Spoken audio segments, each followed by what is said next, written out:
নবীজি বলেন, কারণ অন্তরের মধ্যে যদি গম পরিমাণ, জব পরিমাণ, সরিষার দানা পরিমাণ ইমান থাকে, গম পরিমাণ, জব পরিমাণ, সরিষার দানা পরিমাণ ইমান, এই মানুষটা যদি বিভিন্ন অপরাধের কারণে জাহান্নামের সাজা ভোগ করতেও হয়, জাহান্নামের সাজা ভোগ করার পর আমি নবী বলে দিলাম একদিন জাহান্নাম থেকে বের হয়ে ওই সরিষা পরিমাণ ইমানের কারণে আল্লাহর জান্নাতে প্রবেশ করবে।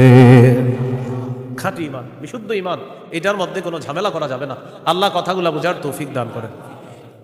দোকানের শাটারটা লাগাইতেছেন, অর্ধেক শাটার আপনি নিছেন, মুয়াজ্জিন মসজিদের মধ্যে বলে কদ কামাতিস সালাহ, কদ কামাতিস সালাহ, নামাজ দাঁড়ায় গেছে, নামাজ দাঁড়িয়ে গেছে।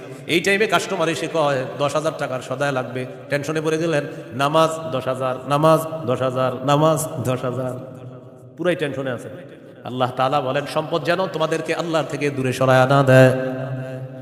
নামাজ দাঁড়িয়ে গেছে, আপনি শাটারও লাগাইতেছেন নামাজে যাওয়ার জন্য, আল্লাহ তাআলা বলেন এই শোনো, সম্পদ যেন আল্লাহর থেকে দূরে সরায় না দেয়।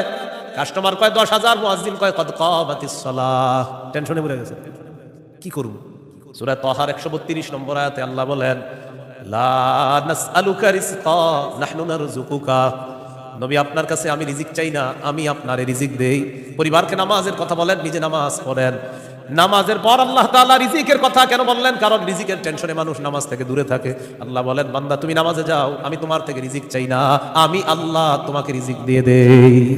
আল্লাহ তাআলা বলেন ইন কানা আবাউকুম, যদি তোমাদের মা বাবা, ওয়া আবনাউকুম, যদি তোমাদের সন্তান, ওয়া ইখওয়ানুকুম, যদি তোমাদের ভাই বোন, ওয়া আজওয়াজুকুম, যদি তোমাদের বিবি, ওয়া আশিরাতুকুম, যদি তোমাদের পরিবার আত্মীয় স্বজন, ওয়া আমওয়ালুন ইখতারাফতুমুহা, যদি তোমাদের উপার্জিত সম্পদ, ওয়া তিজারাতুন তাখশাউনা কাসাদাহা, তোমাদের ব্যবসা, যেই ব্যবসায় লস হওয়ার টেনশনে থাকো, ওয়া মাসাকিনু তারদাউনাহা, যে বাসস্থান তোমরা অনেক ভালোবাসো, আহাব্বা ইলাইকুম মিনাল্লাহ ওয়া রাসূলিহি ওয়া জিহাদিন ফি সাবিলি, আল্লাহ তাআলা বলেন এই 8টা জিনিস যদি আল্লাহ এবং তার রাসূল চাইতে তোমাদের কাছে বেশি প্রিয় হয়, ফাতারাব্বাসু, অপেক্ষা করো, হাত্তা ইয়াতি আল্লাহু বিআমরি, আল্লাহ তাআলা গজব নিয়ে আসার অপেক্ষা করো। বলি নাউযুবিল্লাহ।